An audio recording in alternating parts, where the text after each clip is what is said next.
min ash-shaytanir rajim. Bismillahir Rahmanir Rahim. Assalamu alaikum to all the Muslims that are viewing this, and what's up to all the non-Muslims. Uh, just want to say in today's topic, inshallah, I'm trying to discuss how really Islam eliminates racism. So I'll start out with, let me ask you if you know this, if you guys have heard of this person. You guys might chuckle or laugh a little bit, but try and really grab your guys' attention. And have you guys heard of a person named Clayton Bigsby? Anybody here or anybody online? Yeah, if you laughed a little bit, yeah, that's the person. Yeah, I'm referring to a character that really Dave Chappelle made in one of his skits. So why is it important, and why am I bringing it up? It's actually one of my favorite skits because he's highlighting a blind African American person being a leader of the Ku Klux Klan. And the reason why this is interesting is because he's blind. He has no idea that he's actually African American, and he's supporting the Ku Klux Klan idea as far as being white, being a white supremacist, and whites having more rights than anybody else, and from there going on from there. And the whole time he's actually in the skit preaching this. And long story short, what ends up happening is when some of the people in the audience actually find out that he's not actually white, they can't believe it. And what ends up happening to him is he actually, in the skit, ends up leaving his wife because she actually liked African Americans. So why am I talking about this? I'll explain. Another example. Growing up, I used to like another show. I don't know, anybody here or out there like Power Rangers? Yeah, I was a huge Power Ranger fan. You guys remember when the Black Ranger was actually black? You guys remember when the Yellow Ranger was actually Asian? You guys remember when the White Ranger was really white? Yeah, yeah, I remember that. That's what we grew up on.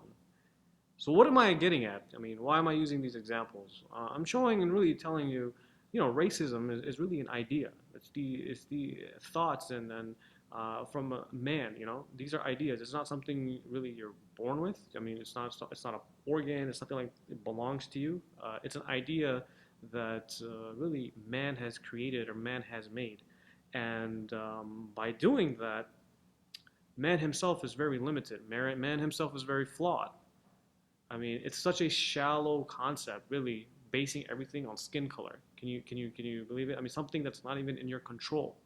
I mean, the white color, if you compare what white is to actually white skin, it's not even white. It's like tan or peach, right? I mean, it's just doesn't make any sense. But let's kind of dive a little bit deeper. With this racist idea, what ends up happening? I mean, this bias that a human being has, he chooses people over other people just based on skin color. I mean, this is basically a reaction, a very flawed way to actually view people.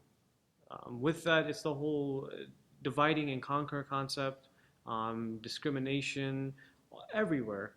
I mean, the issue is even if when you look at some of the documentary where they have like on the History Channel about like gangs, a lot of times gangs are formed based on issues where certain races or certain people from certain areas can't live their life because they're getting discriminated. So they form gangs in order to protect themselves. I mean, the police brutality we see here today, how African Americans are treated, while some whites aren't treated the same way at times. It's really shoot first and then ask questions later. The prison system. The prison system is another reality check to remind you, yeah, racism is alive. Racism is here. I mean, tell me, there's more African American males that are actually locked up in jail than there are actually African Americans in college. I mean, outside of that, we could see racism is everywhere. I mean, this is one of the fundamental aspects in a way that America was even founded on. I mean, did we forget how the Europeans came to America and basically slaughtered all the Native Americans? Did we forget all of a sudden that this country was built on slaves, built on basically what Africans were brought out here specifically for the slave labor? Did we forget that? Did we forget the fact that using the restroom so we're separated, whether if we're black or white? Did we forget the fact that colored people had to sit at the end of the bus while white people sat at the front of the bus. Like, I mean, did we forget all these things? This is what the country, this is what America, this is what capitalism, Western society, man-made system is developed on. So why are we here, uh, kind of, we can't, this is the aspect, this is the reality, this is what happens when man tells you, or man is in that role, trying to be responsible in organizing society, trying to organize what human beings should be doing, what is right and what is wrong. This is the flawed judgment that you get when you're a human being, and this is what the Western way of life is founded on. So, I mean, you have to look at it from that aspect. I want to kind of switch topics now that we're out of the, without with all serious manner. I want to read a quote here. I'm sure you've heard of Malcolm X, and Malcolm X's quote's very deep, and let me read it to you here. So Malcolm says, "Quote: This is Malcolm after he founded Islam, going out to Mecca and performing his Hajj. So he states, there were tens of thousands of pilgrims from all over the world. They were all they were all of colors, from blue-eyed blondes to black-skinned Africans. But we were all participating in the same ritual, displaying a spirit of unity and a brotherhood that my experiences in America had led me to believe that could never exist between the white and non-white. America needs to understand Islam because this is the one religion that erases from its society the race problem. Throughout my travels in the Muslim world, I have met, talked to, and even eaten with people who in America would have been considered white, but the white attitude was removed from their minds by the religion of Islam. I have never before seen sincere and true brotherhood practiced by all together, irrespective of their color. This is a very deep quote from Malcolm X, and what he's saying is actually it's correct. So Islam solves this problem of racism. Why? Because Islam as a way of life, for most likely this is towards maybe the non-Muslims who are viewing this video, Islam is not a man-made idea. It's from our belief and from our perspective, we believe it's divine. We believe it's from Allah, the creator of the universe. So when since Islam comes from the creator of the universe, we know that one of the concepts or proofs is that Allah subhanahu wa ta'ala is unlimited. He's perfect. He's not a human being. He doesn't need anything. He's not needy. Therefore, when Islam is coming from, was conveyed, was sent by Allah subhanahu wa ta'ala to Prophet Muhammad sallallahu alaihi wasallam to convey it to the world, it has no flaws.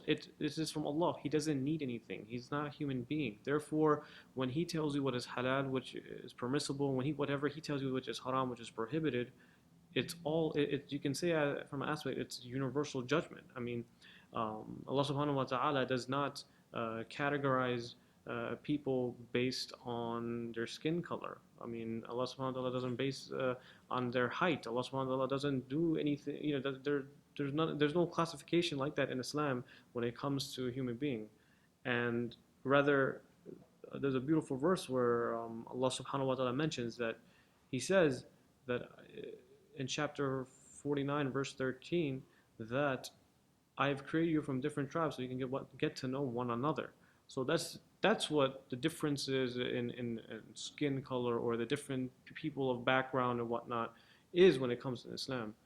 Really, we're here to get to know one another. This is the concept as far as different people living together in Islam. We respect each other. We all have that same idea that Allah Subhanahu wa Taala is the one creator, and therefore our whole purpose in life is just to worship Him, to submit to Him and obey Him and follow whatever Rasulullah brought, and we basically do that as our main purpose in life. And this is outside of any discrimination of any person that's from whatever region of the world. Another thing is that a lot of times with racism, since it is a man-made problem, its nationalism is another issue that actually causes the race problem. And in Islam, there is very clear cut evidence that states that, yeah, nationalism is haram in Islam.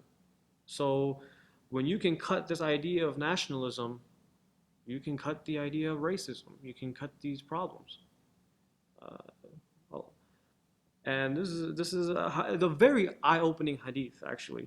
And sometimes, you know, some might shy away from the hadith, but it's mentioned. Rasul says basically, the one who even calls for nationalism, or the one who calls for it's in Arabic, it's asbiya. It's like this person who actually bites on the testicles of his forefathers, or a person that's biting on the genital of their forefathers. And this is a very eye-opening hadith to tell you, like, look, you got to recheck yourself. What are you doing, following what your forefathers used to do? Another hadith, Rasulullah says basically that if you call for nationalism or any of it, basically you're not from us. So this is very cut and clear in Islam that there's no such thing as nationalism. I mean, we don't have our own. We're not supposed to have our own little flags, our own little national anthems, and whatever you want to call it. And it's going to go back. I'm going to bring another point up, and this is for some of the Muslims here in America specifically. When we got to rethink, brothers and sisters, when we say we're American Muslims, like, what does that mean? Is America not a nationality while you're being Muslim? When clearly, it's either you're Muslim or you're not. So we have to recheck ourselves that really it is the man-made ideas that cause all these problems. And from that man-made idea, we have a system that is implemented over not only in America, but all over the world, which cause these problems and cause these divisions and all these things that you see today. And if you want to fix them, if you want to solve them, you need to find out if there is an alternative, or if you believe there is an alternative. We as Muslims, we have an alternative. We have Islam, which does not have the flaws that a man-made system or a man-made way of life has. We have a system that's divine, a system that does not discriminate against men or women, a system that does not discriminate with what color you are. I mean, this is a system that provides justice and allows people from all different backgrounds to live together. Basically, in regards to what Malcolm X was saying, and even if you were to Google what Muslims look like, we see we're all from different backgrounds. We're all from different aspects, different points of the world. And the Ummah Muhammad Sallallahu with the help of Allah, we bond together. We have this brotherhood. It doesn't matter what skin color we are. It doesn't matter where we're from. And it's a reminder that we try to remind each other, or even when we deliver a khutbah on Friday, especially when Rasul Sallam delivered his last sermon, and where he states basically that all mankind is from Adam and Eve, and an Arab has no superiority over a non-Arab, or a non-Arab has no superiority over an Arab. Also, a white has no superiority over a black, nor a black has any superiority over a white, except by piety and good action. I would just like to conclude, for people here in America specifically, you guys, we still suffer from the issue of racism. Take a small example if you have time, go to YouTube, check out the Hajj or pilgrimage. When you see different Muslims, or the Muslims can talk to you about it themselves. Hajj, being a big gathering in Mecca, we see that everybody's wearing the same exact clothing, but everybody is from different cultures, different backgrounds, and whatnot. And it's an amazing sight because it melts people from all different nations into one nation, and that nation is submitting to Allah subhanahu wa ta'ala, following the command, following the revelation that Rasulullah brought. And it's an amazing sight to see. And isn't it, it's beautiful because that's one ritual that we Muslims do. And in that one ritual, we destroy this concept of racism. Can you imagine? Can you imagine if Islam as a system for life in an organized manner under a state on the method of Prophet Muhammad sallallahu alaihi wasallam were to exist in the world today? Can you imagine how we would thrive as Muslimin with no borders, with no different colored passports and all these things, we would be the example. We would be the example in application for people that are in America or people out in Europe to show how this is how you actually resolve the issue of racism, the issue of nationalism, and any other issue you can come up with. And this is how I believe that Islam solves this race problem. And it will is only until we bring this light, this system to that Islam has into life, where we can actually see it fully resolved. Assalamu alaikum.